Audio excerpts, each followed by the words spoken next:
What is going on, everybody? It's the Fronts, and we're here for our unscripted review of Monday Night Raw for your March 30th, 2020. This, of course, is Monday Night Raw's go-home show for PC Mania. This should be a different vibe. I don't know where this show was originally supposed to be. We should be talking about the somewhat hype that they have for this show coming up on Saturday and Sunday, which should have been one night on Sunday, 80,000 fans in Tampa Bay at Raymond James Stadium. Unfortunately, that's not happening due to world events, media fear, and everything else that's been going on.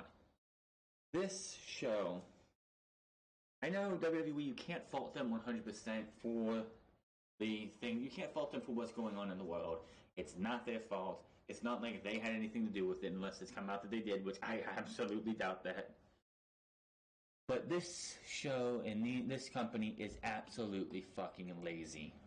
Absolutely lazy. You have what is supposed to be your biggest show of the year that you split over 2 days because you know for a fact that 8 hours in one day on an empty arena with maybe 1 or 2, maybe even 3 matches in different locations is not going to suffice for an empty arena show. It's just not going to work. And it's kind of just fucked up how AEW and WWE have been dealt this hand. They're the only entertainment around that we have right now. I mean, the NBA is talking about wanting to come back and do the rest of the season in 2 cities with no fans, which is something that would be better than nothing. And you could actually do basketball without fans. But wrestling is not one of those things that works well without fans. It's really hard to watch these shows. So what does WWE do? They give us 3 matches. I think it was 3 or 4 matches tonight. One very long match, which was the introduction of Austin Theory coming in place of Andrade, who suffered a rib injury in the last live episode of Monday Night Raw. The last live episode of WWE we will have for a while. But they do what they've been doing since since like 2 days after all this shit went down. They show us replays and reruns of matches, and they're showing bad matches. Friday, they showed us Roman versus Triple H, the worst main event in WrestleMania history. And then tonight, they showed us Ronda Rousey versus Becky Lynch versus Charlotte Flair, another bad WrestleMania main event. One, for a multitude of reasons why that was a bad match. One, left women under-delivered, even though you have Corey Graves on his After the Bell podcast a couple months ago saying that Charlotte Flair carried that match. No, she did not. She was not necessary. She was not worthy of that match. She did not need to be in that match. It should have been Becky versus Ronda. Maybe the match would have been better. 2, the crowd was absolutely dead for that match. You go back and you watch that, and the crowd is dead tired. It's past midnight. Everyone just wants to go back home or go back to the hotels and rest up for either Monday Night Raw the next night or the plane ride or train ride or bus ride or whatever home, so they can enjoy this, so they can say, hey, I went to WrestleMania. And also the fact that that pay-per-view went past midnight. Just so many factors into that main event killed anything with that main event. You had all that hype. They convoluted that storyline so fucking badly and just made it all about Becky, Charlotte, and Ronda when it should have been Becky and Ronda from the start. If you go back to the Royal Rumble 2019 and the night after the Royal Rumble when Becky Lynch walked out, it was like, I don't have to wait. I choose you. They don't touch. And the crowd is ballistic. I know it's one of the biggest nights of the year for WWE. And you take that reaction and how hot that angle was right then and there. And by the time we got to WrestleMania, so much of the steam was cooled off on that. And you got us to a piss poor match. Honestly, I know it's not WWE's fault. And also they showed us Brock Lesnar versus Rey Mysterio from Survivor Series last year, which was, I guess, a better match, but not one of Brock Lesnar's best. Even though I know People like the fact that you had father and son trying to do everything they could to topple the giant, and it didn't work out for them. Just no, it's laziness. Aleister Black squashing somebody, Asuka squashing Kaden Carter. I think there was another match. I could be wrong. If not, those were 3 matches. Austin Theory, Seth Rollins, and Angel Garza took on the Street Profits and Kevin Owens.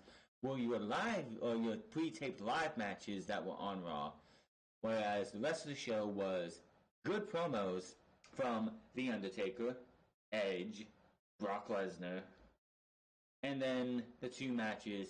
The first hour was this fantastic promo by The Undertaker after they showed a highlight of what everything is leading up to Undertaker versus AJ Styles. Then it was Becky Lynch coming out, reminiscing about her beating Charlotte and Ronda last year, going to that match, her cutting another promo, her continuing her promo afterwards, making us believe that she sat there through that entire match, that entire first hour, and watched that match along with us, which is total bullshit, only to be killed by Shayna Baszler. Just the sheer laziness. Now I understand, yes, big fear, pandemic, blah, blah, blah, which is being well overblown.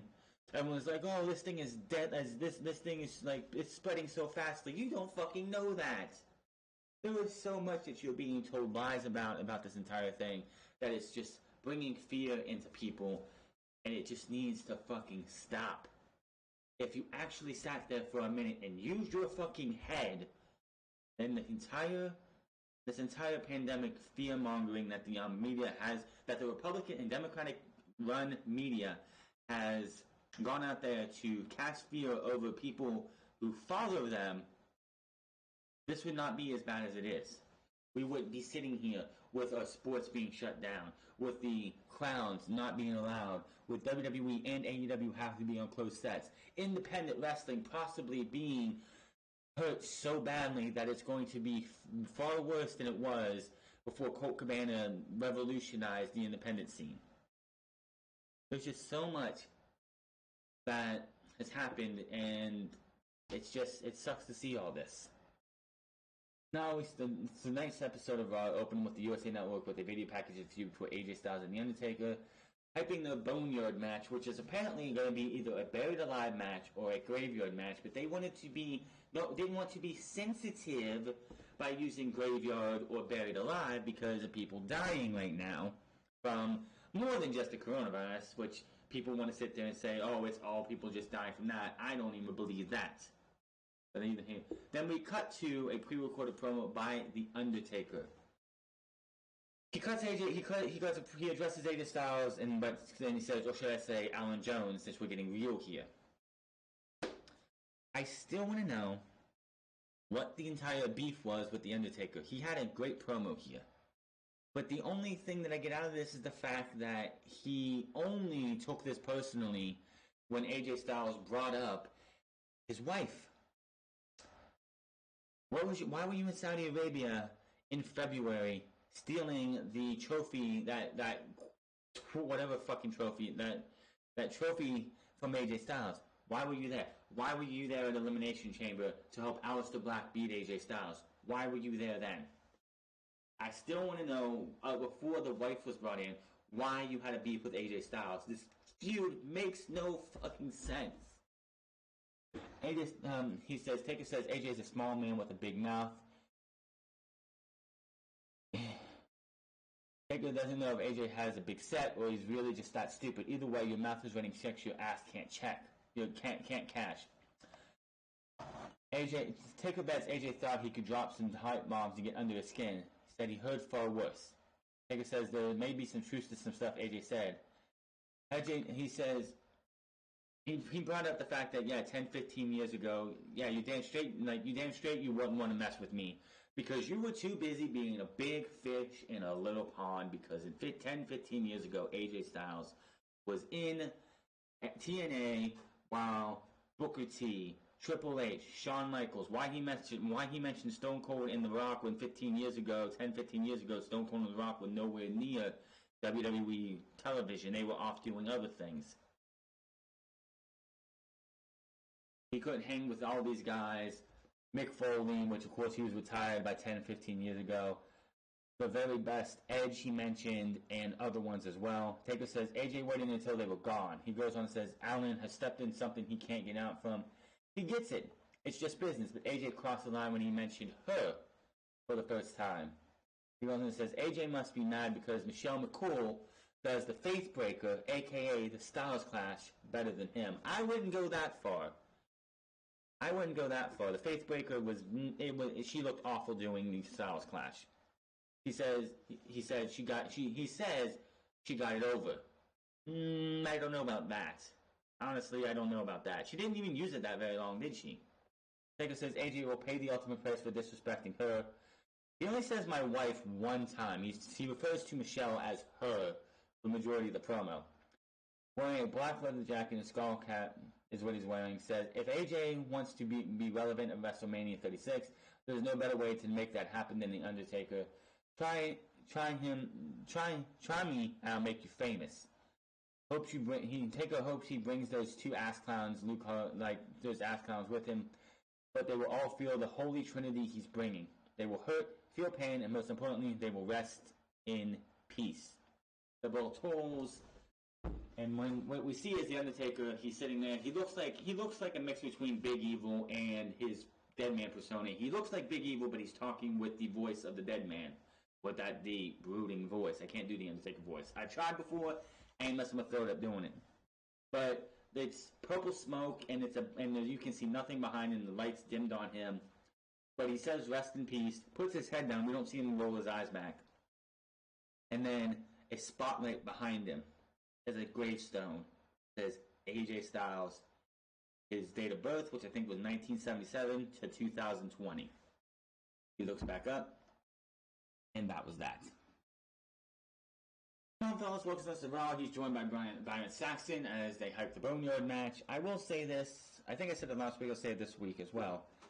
I know King's not around because he is 70 plus years old and very susceptible to this virus, if that's what they want to say, which is true. If it's one of those things that somebody in his age, which I find it hilarious how Vince McMahon, who is about the same age, if not a little older than Jerry the King Lawler, wants this show to continue on when he himself could possibly catch this shit. For all we know, Vince McMahon was nowhere near the tapings of Raw, SmackDown, NXT, or WrestleMania 36, which I call PC Mania, because he's probably back in Connecticut in his home being forced to stay home because of his age. So the current champion Brock Lesnar will be here also. We see Hall of Famer Edge, the Street Profits, and Kevin Owens will face Seth Rollins, and they were advertising Andrade and Angel Garza in a six-man tag action. We see from earlier in the day Raw Women's Champion Becky Lynch driving her 18-wheeler into the parking lot of the Performance Center. Becky steps out and admires the truck before walking into the building as we go to commercial break.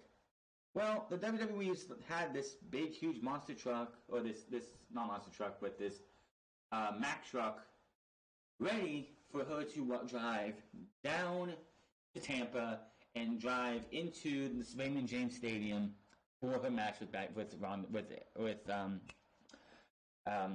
Baszler.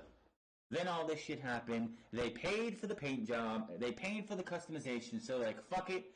We can't use it at WrestleMania. You're going to use it on the Raws following up to PC Mania, as well as probably see her make her entrance when her music hits. We'll probably see on the outside the Mack truck coming through, and they're coming through.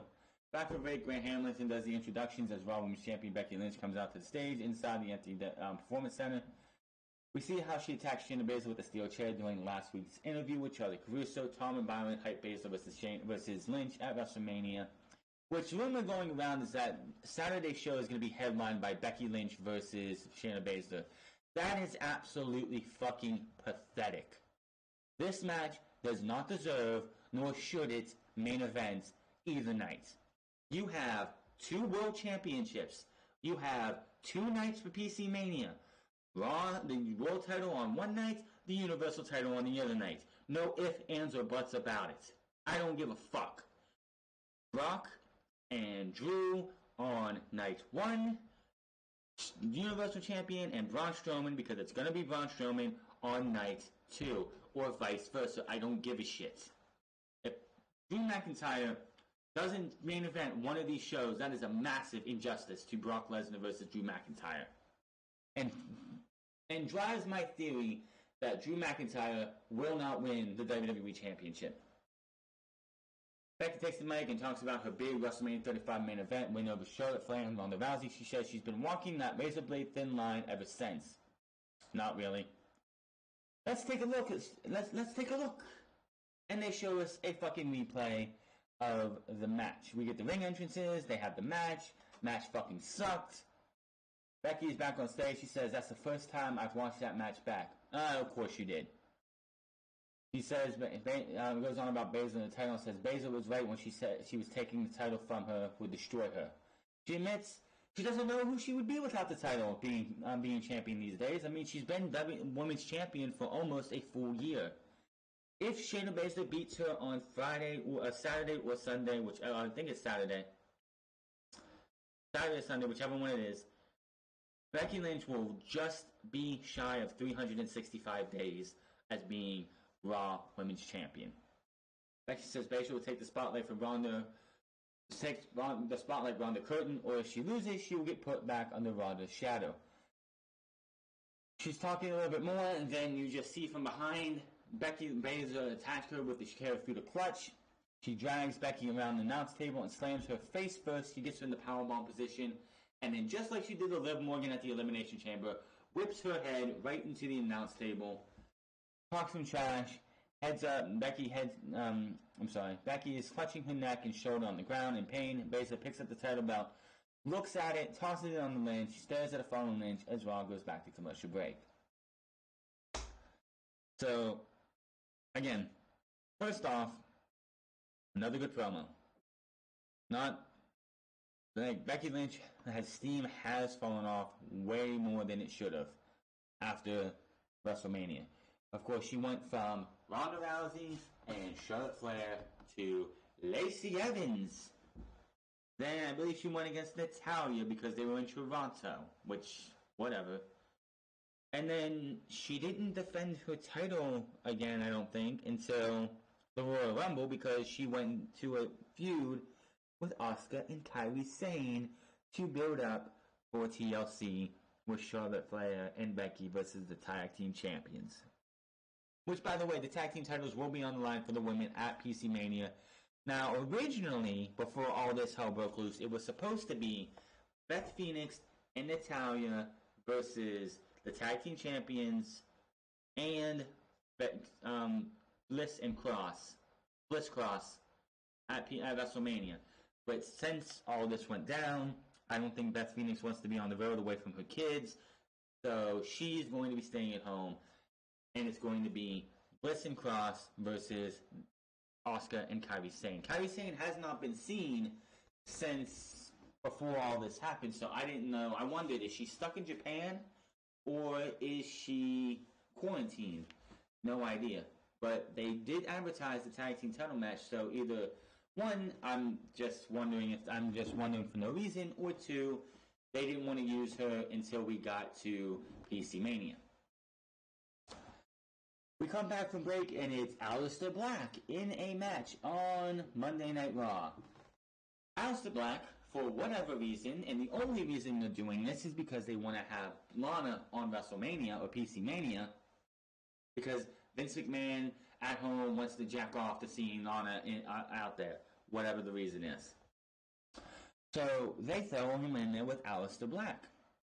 So Aleister Black, how would you build up Aleister Black versus Bobby Lashley when Bobby Lashley has been quarantined because he was on a tour in Africa because Lana was off doing a movie with Bruce Willis, so they didn't have any use for Bobby Lashley on TV. So they were like, you're gonna go do some ambassador work for us. You're gonna go do a promotional tour.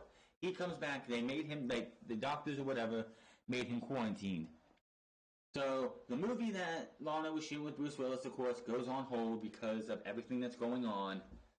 So she's available now. What does WWE do? Well, we need a match for Bobby Lashley because his on-screen wife is here now.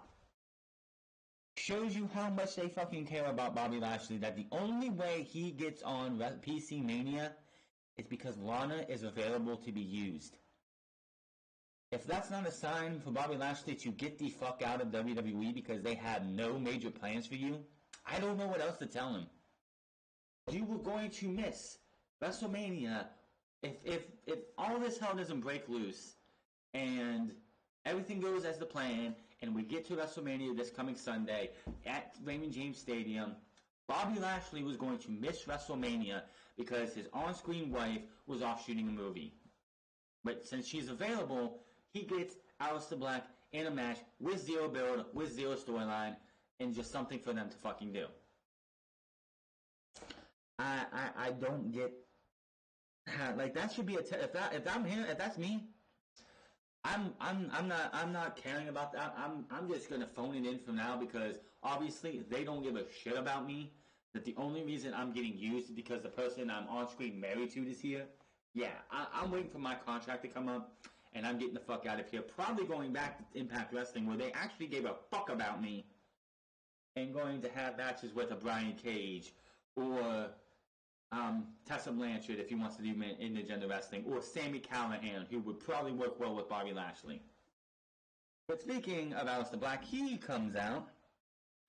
How would you build this up? Would you have him go up against somebody on the main roster, or even on NXT's main roster, to give them time, have Aleister Black be built up as this guy that could possibly topple Bobby Lashley? Or would you have him face Jobber week in and week out? WWE went with B. They're going with B. Aleister Black took on a guy and a poor soul named Jason Cade. Black comes out, Cade waits in the ring, bell rings, Black goes to the right of work, leveling Cade out in the corner, and Black sits on the mat, and Cade is alarmed, asking the referee what he's doing.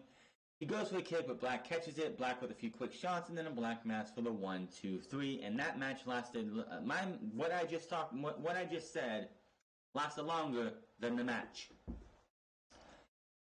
So, again, if you have a justifiable reason why this match is happening on WrestleMania, if this is not the pre-show match, then what the fuck are they going to do for a pre-show match? This should be Saturday or Sunday's pre-show match, bar none. This match does not deserve to be on WrestleMania, PC Mania, SummerSlam, Survivor Series, Royal Rumble, Backlash, No Way Out, TLC, Hell in a Cell, Great Balls of Fire, Battleground, or any other fucking pay-per-view in the last 10 years that you can think of.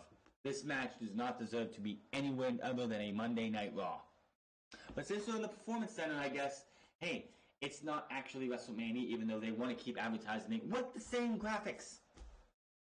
You should have, WWE should have scrapped their entire promotional budget, entire promotional material they have for WrestleMania, and instead of calling it WrestleMania, call it PC Mania, and have new graphics, new advertisements, and go to Raymond James, go to the city of Tampa, and be like, listen, we're booked up for WrestleMania 37 next year. Like WrestleMania 2021 is already booked up. But since this didn't work out, we'll come back for WrestleMania 38 in 2022. And hopefully none of this bullshit will happen again. Hopefully the president won't be the president we have because he's a piece of shit who fucked all this shit up, who did not help us with any of this shit.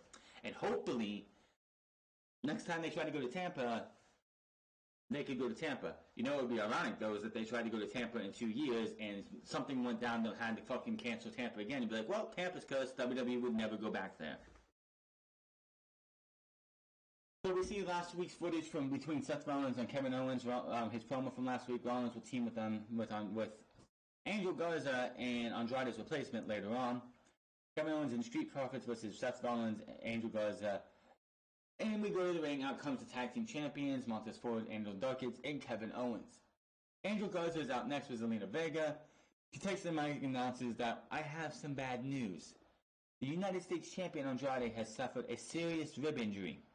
He's not medically cleared to compete. However, she has access to the hottest up-and-coming talent in WWE, and she introduces NXT superstar Austin Theory. They call him the hottest free agent. No more. Theory marches to the ring with Vega and Garza as Rollins is out next to join. The rumor is that Paul Heyman loves himself some Austin Theory. He is a big fan of Austin Theory. Don't give a shit. The only way this gets a pass is because they're in an empty arena where there is no crowd, no reaction, no nothing. You know what's the difference between this and a live crowd for Austin Theory? Nothing, because this guy would come out to zero reaction.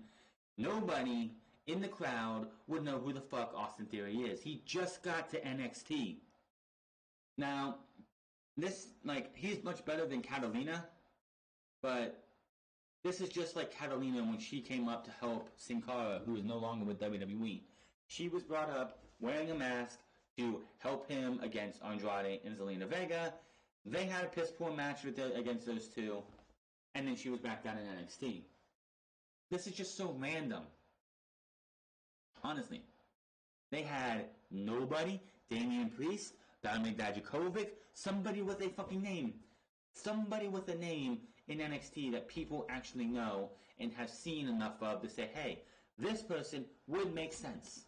Hell, Lio Rush would be a better option because people know who Lio Rush is. Yes, he didn't have a good run the last time on Monday Night Raw. Probably wants to stay down in NXT. Was Austin Theory really the only choice? And here's another thing. Spoiler alert. Next, SmackDown's Tag Team Championship match was supposed to be a triangle ladder match at PC Mania. Isn't going to be a triangle ladder match. It's going to be a triple threat match for the tag team titles, one-on-one because Miz was sick. And Miz apparently was the reason Roman Reigns is not going to be on Mania. So instead of WWE using a fill-in like they're doing here, because the tag team champions, if it would have been one of the Usos, if it would have been one of the New Day, they probably would have found somebody to fill in for them. But because it's the tag team champions, WWE decided, well, we're going to put the tag team titles on the line, but we're going to do it with a triple threat match or the John Morrison versus one of the Usos. Oh, this company, I fucking swear. You could have found somebody else in NXT to just have a one night only shot at. Dominik Dijakovic, Damian Priest, one of those two, just to have in the ladder match, and then they're gone back down to NXT. But no, WWE wants to do with this. Or hell, somebody on the main roster who hasn't had a shot. Where the fuck is Mustafa Ali? He would have been great for a minute. Where the fuck is Cedric Alexander? He would have been great for a minute, and yes, Cedric Alexander and Ricochet also don't want to be wrestling right now. WWE just makes no sense with how they do this. Why Austin Theory? You have Eric Young. If Eric Young would have stepped up and said, yeah, I'll wrestle, put him in the match. But I don't know. I don't know what they're doing, and it just makes no sense. But on the whole, this was a pretty decent match here. Not going to go into full details here. It was a 6-man tag match, and you know how well those go in WWE. Owens talks some trash to Vega as he hits the corner cannonball on Garza. Owens goes to the top and hits a swanton on Garza for a 2 count. Ford comes in and nails an enziguri on Owens.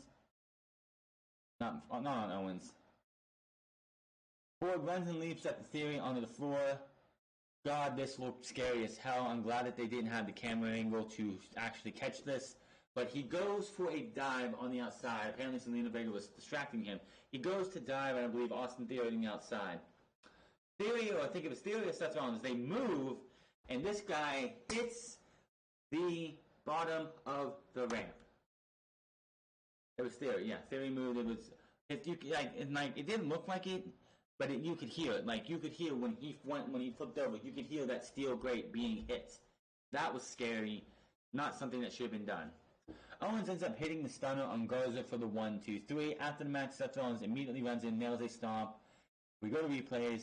Rollins makes his exit, and that was that. So, a match that did not need to happen. This is another WWE trope that needs to fucking die. Hey, we have 2+ people in one match at WrestleMania, or any pay-per-view. We have 2+ people in another match at WrestleMania, or any other pay-per-view. Let's mash them together and have a tag team match, player.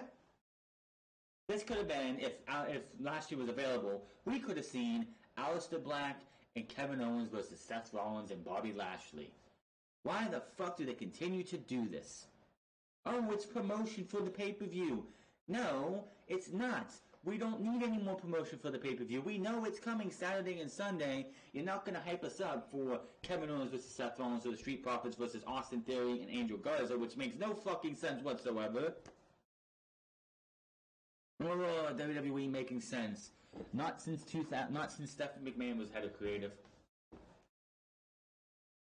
After the match, okay, still, this leads us to preview the Big Show's Netflix, the Big Show show on Netflix, which stars veteran WWE star Big Show. The show premieres next Monday. The preview was fucking hilarious. It's gonna be fucking fun. Mick Foley showed up there. Big Show looks like he's having a blast on that show. If you have Netflix or you have any other way to get these episodes, check out the Big Show show starting next Monday. It should be a blast. Go to the ring and out comes, and we go to the ring and Kevin Owens is still struggling to get up. He sees what happens and he says Seth Rollins may have kicked some sense into him. Owens says he's been thinking a lot about what Rollins said last week, and after what just happened, he has a lot to say and knows Rollins is watching, so listen up. Owens recalls how Rollins said last week that he's never trained in this building, but it was built because of him, and everyone should thank him. Owens says, I've heard different. This place was actually built despite you.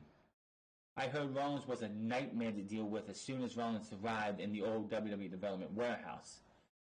By the way, that FCW, the FCW store they did on the WWE Network, I watched it last night. It is great, just like any of these other documentaries that WWE does. These are great. Instead of giving us rerun matches, WWE, give us these. Put a 24 special on. That's about 48 minutes of a show. Put your other 24 specials on. Do something other than rerun matches. Owens heard Rollins was a nightmare to deal with as soon as Rollins arrived at that place. He heard Rollins thought he knew everything and no one liked him. Because Rollins has proven he's an arrogant dipshit. He actually said dipshit and it was not censored. Stealing from AEW much? Rollins has proved he's an arrogant dipshit and he is well aware of his own past and what people can say because of his path he's chosen. Owens says the difference is that he's not delusional like Rollins. Rollins proved him right last week by talking about all of his WrestleMania moments, saying he's a god when it comes to WrestleMania, while Owens is just a disappointment. Those words stung and stayed with him, but the more he thought about it, he realized Rollins' view is just as wrong. He goes on and claims he can claim the same accolades that Rollins can. He says that he's the man enough to admit he didn't get his accomplishments in moments on his own, as he had someone helping him in some way or another. Which, of course, he mentioned winning the Intercontinental Championship twice, being Universal Champion way before Seth Rollins was, as he won it in 2016 off of the back of the fact that Finn Balor got injured in that match against Seth Rollins, which I still think Seth Rollins did that on purpose. Because he saw as the best Rollins vulnerable, but Rollins always had backup or found an underhanded way to get what he wanted. As case in point, last year against Brock Lesnar at WrestleMania, he won the Universal title, but he low-blowed Brock Lesnar and then hit 3 stomps for the win. Seth Rollins being a tag team champion with the Shield. He had the Shield.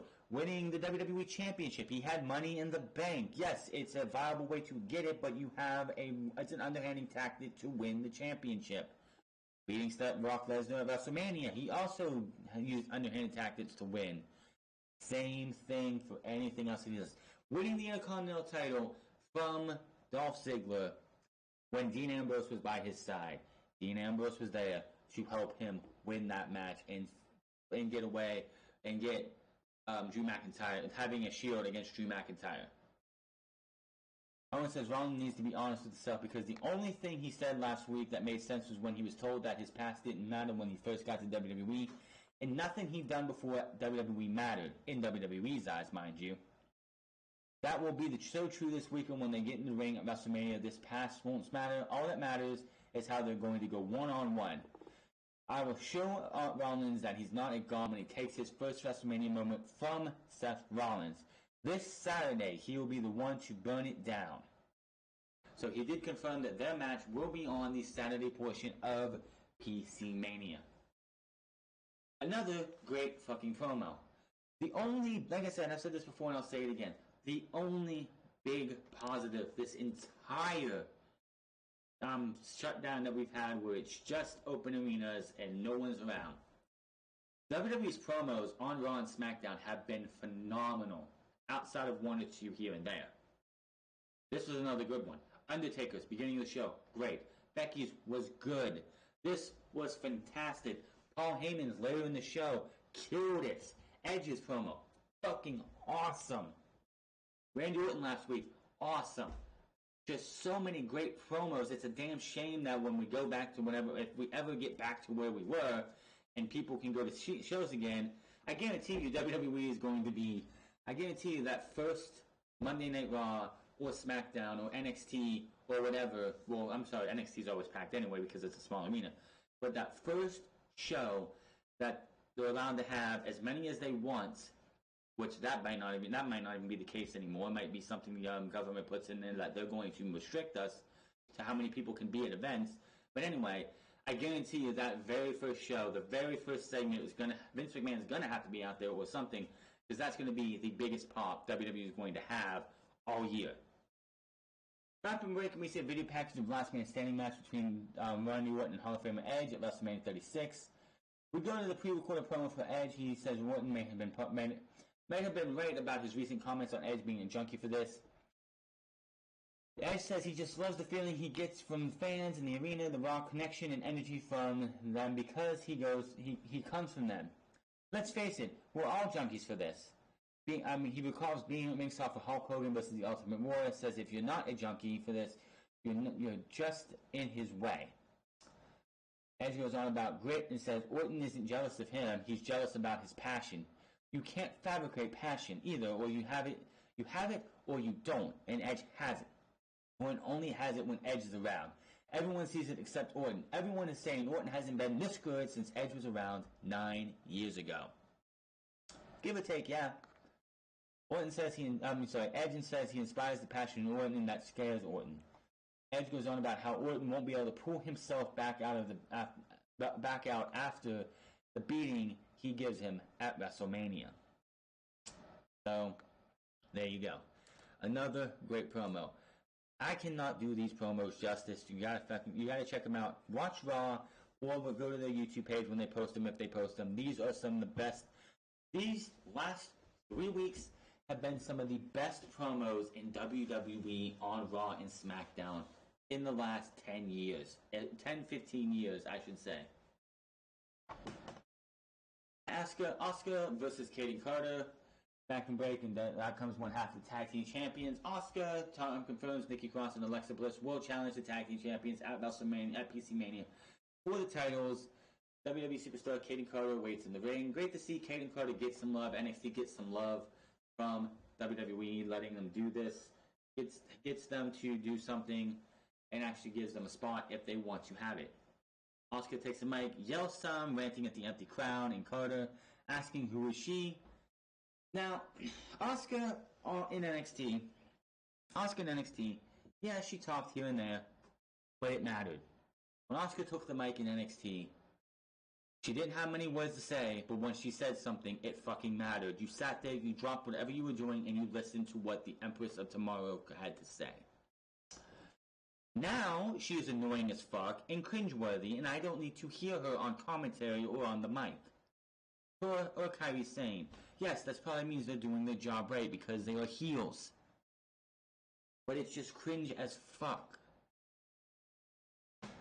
So this match didn't last very long. Asuka puts in the Asuka lock, makes Katie Carter tap out, and that was that. Asuka stands tall, she goes to the announce table, puts on a headset, has words for Bliss and Cross, have no idea what the fuck she's saying. Again, I do watch her YouTube channel every once in a while, Kana Chan TV. You can actually, she doesn't sound bad, cringeworthy, or anything or annoying on her YouTube channel, but she does on Monday Night Raw. Gee, I wonder why that is. Back from break, and Tom shows us what happened earlier in the day as Rhea Ripley was arriving at the Performance Center. Charlotte Flair comes from behind, boots her in the ass, pushing her into a steel door. WWE officials rush over to get in between Flair. Flair looks down and taunts her, calling her a rookie, and tells Ripley she will see her at WrestleMania. Goes, woo, and walks off. Ripley slowly gets up and she's like, yes, You will see me. And then we get a replay of the No Holds Barred match from Survivor Series. So if you wanted to take a piss break, here you go. So after that was over, we hyped the WrestleMania 36 card, back from break. And champion Brock Lesnar is standing in the ring with Paul Heyman for the final Red Brand segment for WrestleMania 36. And this was fantastic. Paul Heyman, as we know, well, one of the best with his words. Whenever he wants to not stop being on TV, he should be the guy in NXT doing promo classes, taking the job that Dusty Rhodes had for so many years, and continuing that on to help these guys, men and women, perfect their promos.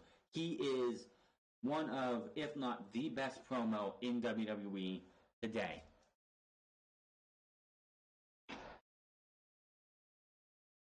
He starts it off by saying he hates pulling back the curtain as he loves the magic of the business. How they entertain the fans. Says this is the final Raw segment before the WrestleMania 36. This is too big for one night. Says they call this the go home segment to the go home show before WrestleMania. And for the last 20 years, more often than not, it's your champion, Lesnar, that has stood here in this go home segment. Why is that? Because year in and year out, Brock Lesnar is beast to slay, the conqueror, the conqueror to conquer, the one to beat on the biggest show of the year. This year, Drew McIntyre has truly stepped up. He compliments Drew and shows respect, says Drew is that special. Compared to the guy on the street who is in the gym saying, I can do this, I can do WWE.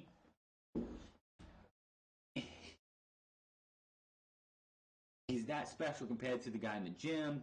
He's that special compared to the special roster in the locker room. He's that special. You know who else is special? The Rock, who got laid out and beat by Brock Lesnar. Hall of Famer Hulk Hogan, who had his blood wiped across Lesnar's chest like some medieval warlord conquering the past. Randy Couture, Shane Carwin, John Cena, The Undertaker. They were all special. Legends, icons. But they all got in the ring with Lesnar. They were not so goddamn special. They were just Brock's bitches. Lesnar continues to stare straight ahead as Heyman hypes him up. Heyman downplays the Claymore Kick because all the other icons had big moves as well. None worked against Brock Lesnar on the day where it mattered after the bell rang. Now that Lesnar knows the Claymore Kick is coming, either he will master a strategy that will deny the Claymore, or he will eat the Claymore and then find out if the kick can take down Brock Lesnar. I have something for you. More than a spoiler or a prediction, a guarantee. He says, next year, when on the Go Home segment of the Go Home Raw to WrestleMania, Brock Lesnar will be standing in this segment as the WWE Champion. And Drew McIntyre had a great story to tell, better than the others, but he got beaten fugly. He didn't say ugly. He didn't say fucking ugly. He said fugly in 2020 by Brock Lesnar. He was walking in walking in special this year, but walking out just like everyone else. Nothing more than Brock's bitch. And they go off the air like that. Yeah, it's kind of funny because you never mentioned Seth Rollins beating you at WrestleMania last year. Seth Rollins beating you in Roman Reigns at WrestleMania 31. Triple H beating you at WrestleMania 32. I think it was 32. Or was it? No, it was 29. That's right. No, 32. 32. Yeah, 32. Was it 32? One of those years that Brock Lesnar was here in WWE. It's like, you're mentioning all these things, and it's like, you didn't mention Seth Rollins beating you last year with the Stomp 3 times. That's Roman Reigns. You didn't mention Roman Reigns at all, even though he beat him, even though he kicked out of a couple spears last year, 2 years ago, and everything. But again, Paul Heyman killed that promo. That was fantastic. But again, lazy booking. Why even do in-ring segments or live matches? Did you really need to have Aleister Black versus the Jobber, Oscar versus Caden Carter, a 6-man tag match between the Street Profits, Owens and Angel Garza, Austin Theory, and Seth Rollins? No, you didn't need those. If you just want to do an in-studio show with past clips, that's all you need to do. Would people watch it for 3 hours? Fuck no. God, I can't wait till this bullshit is over so we can get back to live wrestling. This needs to end ASAP so we can get back to working, so people can get back to work. We can get people back to fucking stadiums. We can get people back to arenas to be able to watch this shit. So wrestling for Raw, SmackDown, NXT, and AEW all can be fucking better than it is right now because this shit is getting worse. The ratings are going to go down.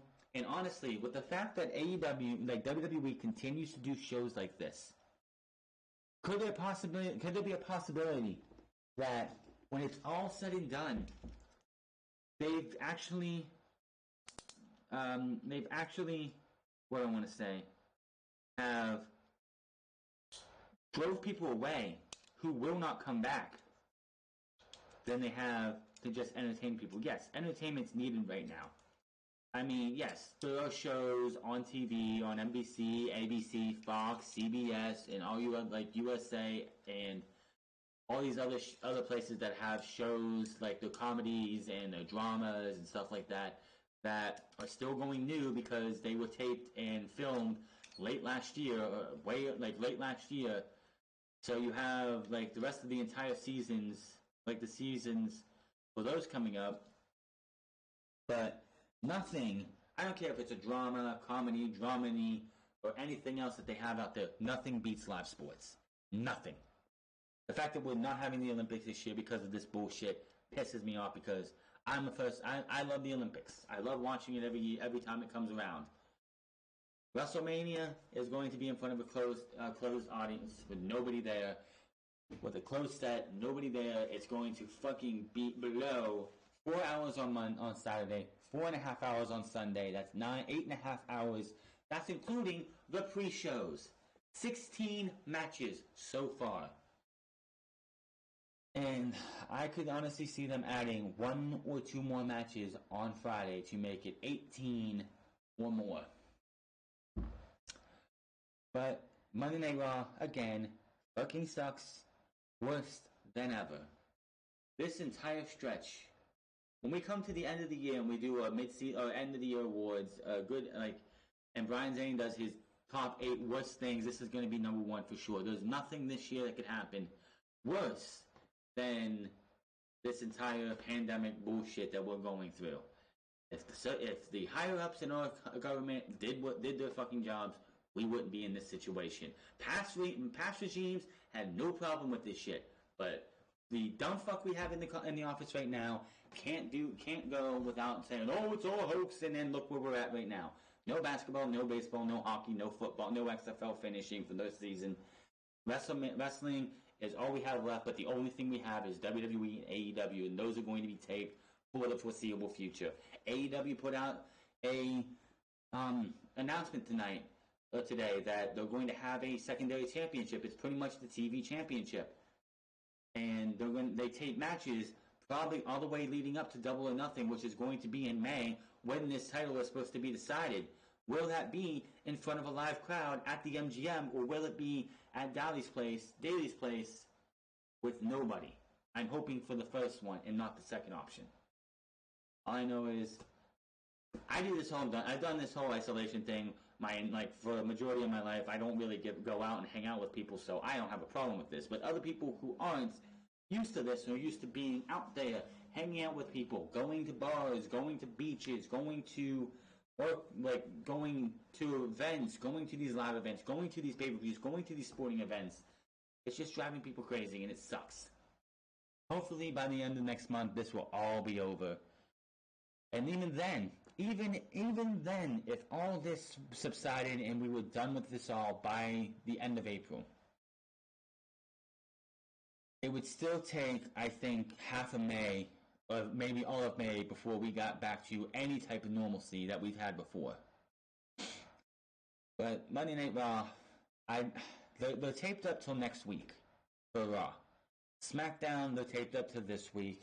NXT, I think, is taped up till the end of May and end of April because they don't have a takeover going on for a while now. Tampa got canceled, and it sucks because I love that goddamn logo they did for it.